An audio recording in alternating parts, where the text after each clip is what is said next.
شیر جو ہے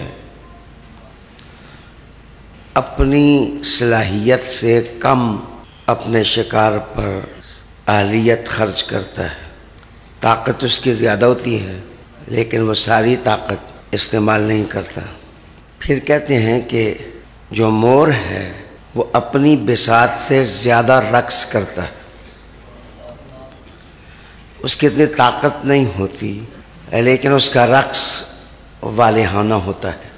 وہ کہتے ہیں کہ بلبل اپنے باطنی حسن سے زیادہ نغمہ سرائی کرتی ہے، گیت گاتی ہے. پھر آپ کہتے ہیں کہ جو طوطا ہے اپنی کوشش سے زیادہ بولتا ہے اور کبھی کم. اس کے دو جملے ہی اس کی پیار کی کہانی بن جاتے ہیں. مینڈک جو ہے اپنے سکوت سے زیادہ ٹراتا ہے،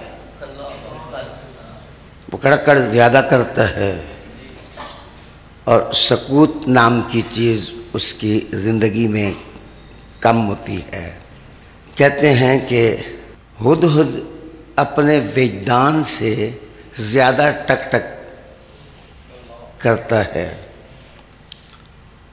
اور نوجوان اپنی عقل سے زیادہ جوش بتاتا ہے اور بوڑھا اپنی ضرورت سے زیادہ احتیاط کرتا ہے اور بچہ جو ہے وہ اپنی محبت سے زیادہ بے باک ہوتا ہے اور شوخی ظاہر کرتا ہے. اور لیڈر لوگ کبھی چھپا لیتے ہیں بات، کبھی بڑھا لیتے ہیں بات. ایک مدینے والا ہی ہے جو نہ کم بولتا ہے نہ زیادہ بولتا ہے. وَمَا يَنْطِقُ عَنِ الْهَوَىٰ إِنْ هُوَ إِلَّا وَحْيٌ يُوحَىٰ. اب اللہ کی مرضی کے سوا اپنے لبوں کو جنبش نہیں دیتے، نہ آگے پیچھے.